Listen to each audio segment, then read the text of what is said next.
as 7 maiores descobertas da minha vida. Hoje eu vou compartilhar com você essas maravilhas aqui no nosso canal Mulheres Inefáveis. A multiplicação, ela é um comando bíblico. Você sabia disso?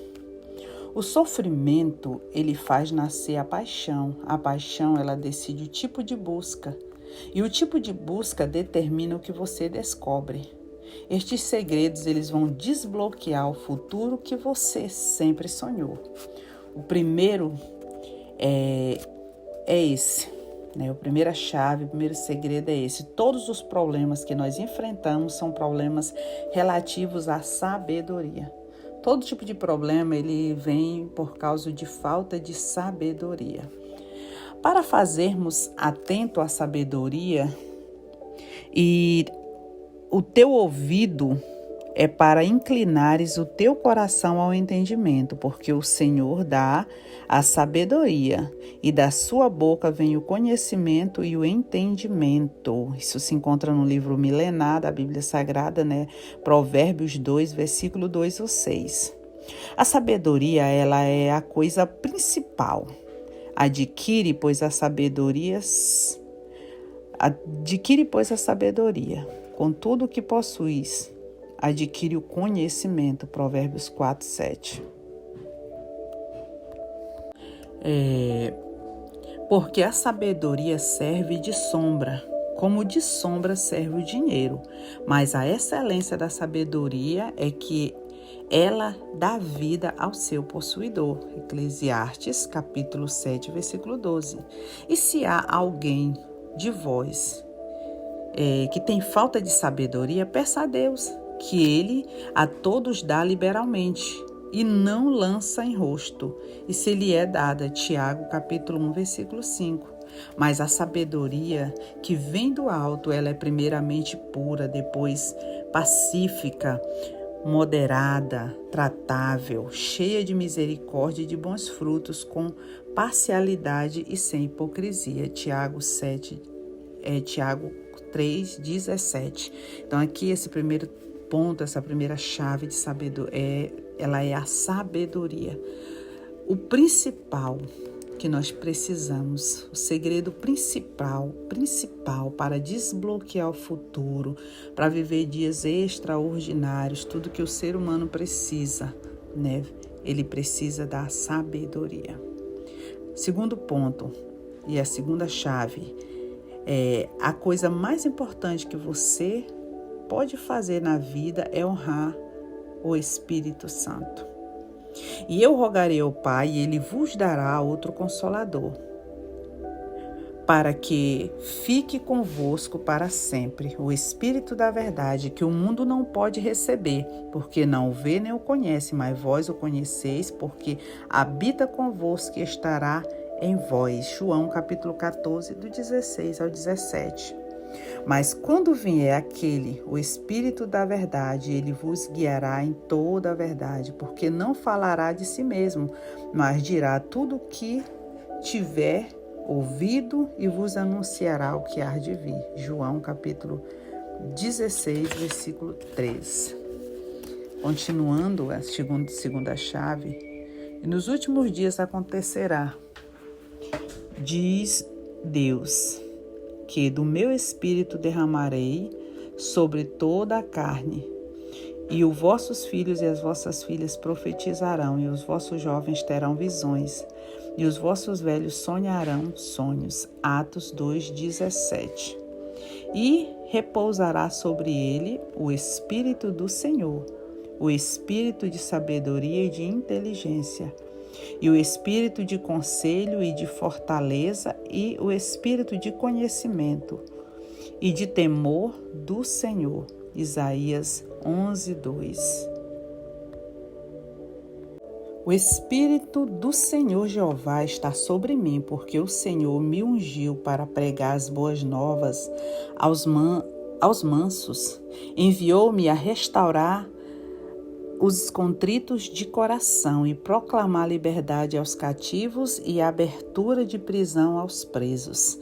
Então, esse segundo tópico aqui, ele fala essa chave poderosa sobre essa importância, né, de nós reconhecer que não estamos sozinhos e que nos foi liberado um amigo, um ajudador, um consolador, alguém que pode andar conosco, estar conosco, habitar em nós, que é o Espírito Santo de Deus, que dele emana toda a sabedoria, conhecimento e inteligência, gente, inteligência. Sabe, é tudo isso que nós precisamos. E terceiro ponto a única dor que Deus sente é a dor de ser duvidado. Então, isso causa um desconforto muito grande, né? O seu único prazer é o de ser acreditado. Deus não é homem para que minta, nem filho do homem para que se arrependa. Porventura, diria e não faria? Ou falaria e não confirmaria? Números 23, 19, né? Mas ele, Jesus, foi ferido pelas nossas transgressões e moído pelas nossas iniquidades. O castigo que nos trouxe a paz estava sobre ele. E pelas suas pisaduras nós somos o quê? Sarados. Isaías 53, 5. E tudo que pedirdes em oração, crerdes, né? Mateus 21, 22. Então, tudo que nós temos que pedir, nós temos que crer. Isso me faz lembrar de um relato, de uma história de uma certa cidade que estavam sofrendo por causa de uma seca muito grande, e o pastor de uma determinada congregação convocou os membros para fazer uma campanha de oração. E eles começaram a campanha, e era meio-dia, eles tinham que subir ao monte, decidiram subir ao monte para orar. E quando se reuniram, se concentraram ali para saírem, chegou uma adolescente com um guarda-chuva. E ao verem isso, o pastor questionou: menina, para onde você vai com esse tamanho guarda-chuva? Você, num tempo desse que não chove, você vai levar? E ela virou para ele e disse: mas pastor, nós não vamos orar para chover? Você entendeu a moral da história? Então, a única que estava com fé de que iria orar para chover e que ia chover era aquela garotinha, que ela já ia levando até o guarda-chuva. Isso fala-se de fé e atitude, que precisa andar junto. Por isso que aqui diz que em tudo quando pedirdes, nós temos que crer que já recebemos. Haja como tal. Por isso, vos digo que tudo o que pedirdes, crendo, orando, crerdes que o recebereis. E tê-los-ei. Marcos 11, 24. Ora, sem fé é impossível agradar-lhe, porque é necessário que aquele que se aproxima de Deus creia que Ele existe e que é recompensador, galardoador daqueles que o buscam. Hebreus 11, versículo 6. Eu amo esse versículo porque é isso. Sem fé é impossível agradar a Deus. Nós precisamos alcançar o coração, mover de Deus. E eu costumo falar o seguinte: Deus, ele não age pelas nossas necessidades. Deus, ele age pela nossa fé. Tem pessoas que acham que porque está sofrendo, porque está passando por muita luta, Deus vai vir e agir na vida dele. Se fosse assim, não estaríamos, no mundo não estaria da forma que está hoje. Mas Deus estabeleceu um princípio, não é por necessidade. O princípio do agir de Deus, o que move a mão de Deus é a nossa fé. É aplicar fé, crer que tudo aquilo que nós queremos, que nós já colocamos em oração diante dele, já aconteceu, já é. Fale comigo, já é. Quarta chave poderosa dessas descobertas. O que você faz acontecer aos outros, Deus fará acontecer a você. Famosa lei da semeadura. Sabendo que cada um receberá do Senhor tudo o que fizer, seja servo, seja livre. Efésios 6, 8. Lançai ao pão sobre as águas, porque depois de muitos dias o achará pela manhã. Semeie e a tua semente, e à tarde não retires a tua mão, porque tu não sabes qual prosperará, se esta ou aquela, ou se ambas igualmente serão boas. Eclesiastes 11, versículo 1 a 6. Não devemos parar de fazer o bem, né? Daí, dar-se-vos-á. Dado, boa medida, recalcada, sacudida, transbordante vos darão, porque com a mesma medida com que medirdes também vos medirão. Lucas 6:38. Não erreis. Não erreis. Deus não se deixa escarnecer, porque tudo que o homem semear, isso também ceifará. E não nos cansemos de fazer o bem, porque ao seu tempo ceifaremos, se não houvermos desfalecido. Gálatas 6, versículo 7 e 8. É interessante que, em um determinado tempo, eu trabalhava muito na área social e gostava de fazer muita ação beneficente. Só que com o tempo, quando eu percebi, identifiquei que muitas pessoas elas usavam de má fé e para tirar proveito e até atrapalhar que outras pessoas de verdade necessitadas fossem atendidas, e aquilo começou a me trazer decepção. E muitas vezes está na igreja também, porque em todo lugar existe isso. E eu dei uma cessada de fazer o bem. E Deus veio e falou comigo essa palavra. Que nós devemos fazer o bem e não parar. Devemos fazer o bem, que diz não cessamos, nós não devemos cessar de fazer o bem, porque no devido tempo nós ceifaremos. Então, se você faz o bem a alguém e essa pessoa não reconhece, não tem problema, porque é Deus que vai fazer com que você receba. Talvez venha de outra pessoa, de outra situação que você nem imagina, mas vai vir, porque você plantou, e a lei da semeadura ela é infalível. Se plantamos, nós vamos colher.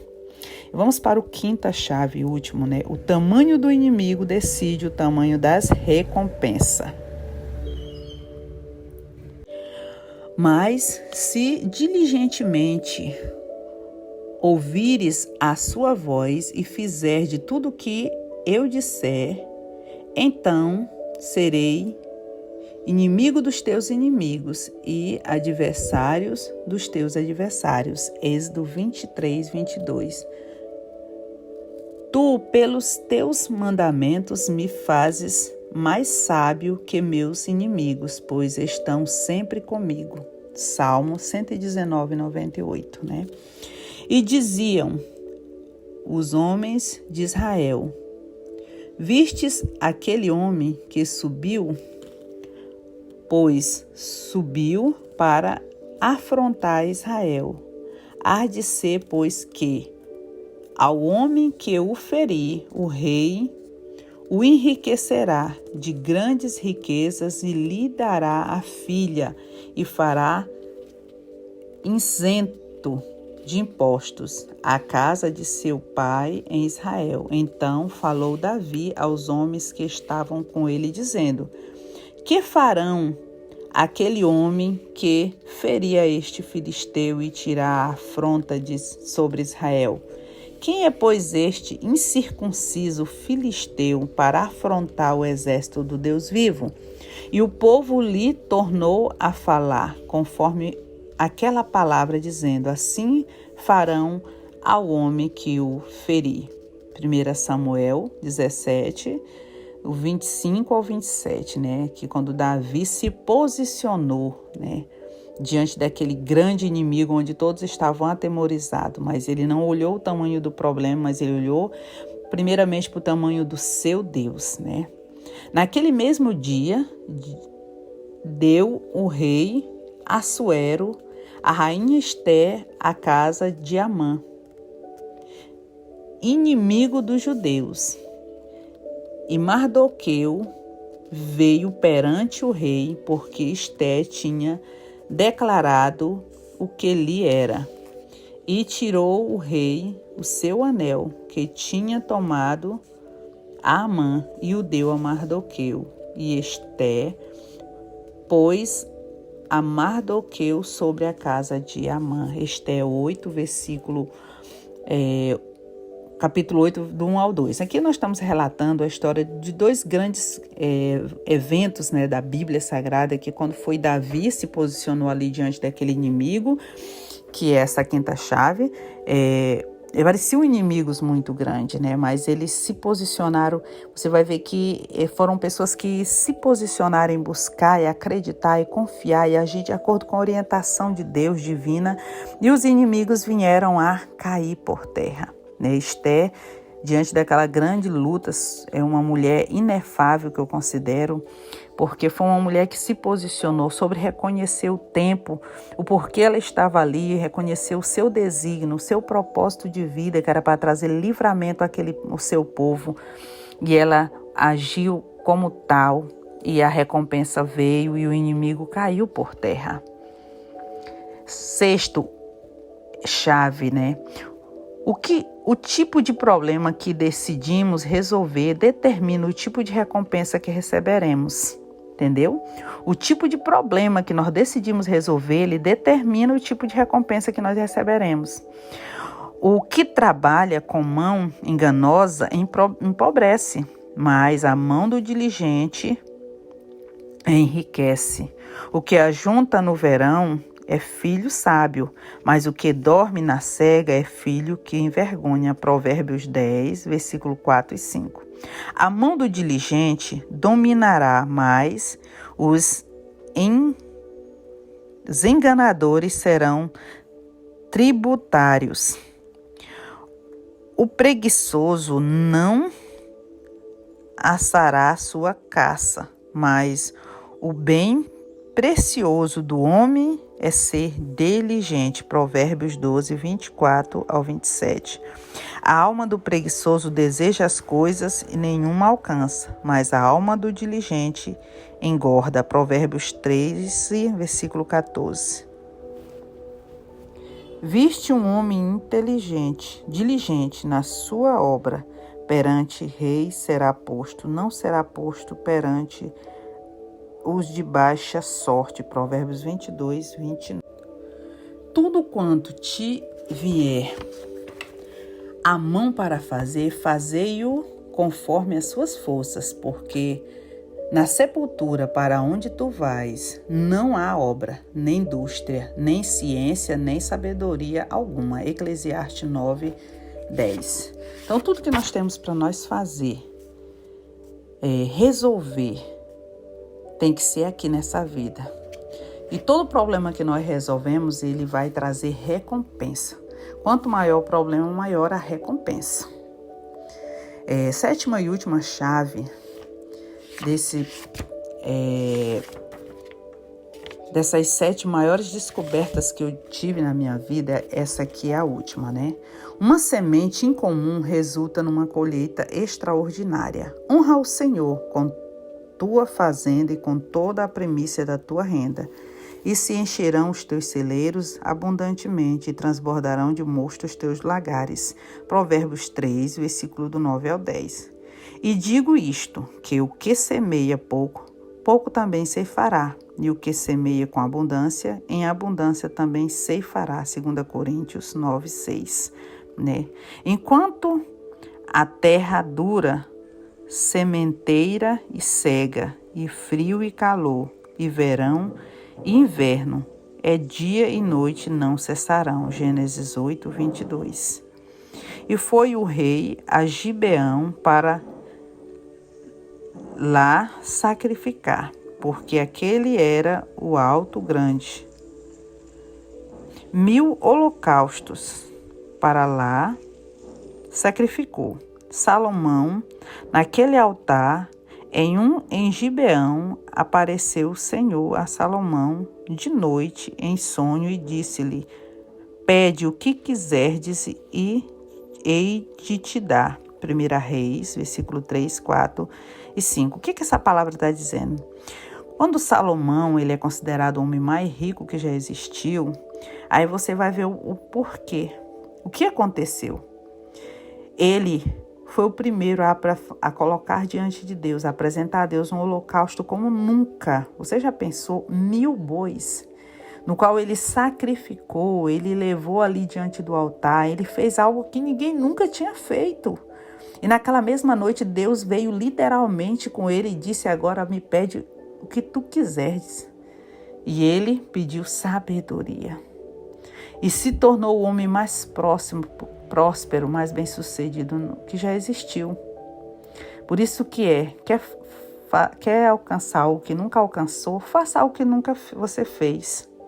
E foi ela e fez conforme a palavra de Elias. E assim comeu ela e ele e a sua casa muitos dias. 1 Reis 17:15. Aqui conta outra história de outra atitude, de uma semente incomum. Quando aquele profeta chegou na casa daquela viúva, ela não tinha nada, ela ia comer o último pedaço de bolo com os filhos e ia morrer. E o profeta chega e libera a palavra dizendo: faz primeiro para mim e depois come, nós vamos comer. E de fato, da tua panela não faltará a farinha, nem do azeite a tua botija, nem da tua botija o azeite. E aquela mulher acreditou naquela palavra e o que aconteceu? Ela prosperou. Então, é chamado os seus discípulos e disse-lhe: em verdade vos digo que esta pobre viúva depositou mais do que todos os que depositaram na arca do tesouro, porque todos ali depositaram o que lhe estava sobrando, mas esta da sua pobreza depositou tudo o que tinha, todo o seu sustento. Marcos, capítulo 12, versículo 43 e 44. Aqui termino essa palavra poderosa sobre essas 7 maiores descobertas, que eu aprendi com um grande sábio, homem de Deus, pastor Mike Murdock, um dos homens mais ricos dessa atualidade e um servo de Deus bem-sucedido, sobre essas 7 grandes descobertas para uma pessoa ter uma vida bem-sucedida, prosperar em tudo aquilo que ele fizer. Então, se inscreva no canal para você receber mais conteúdos como esse.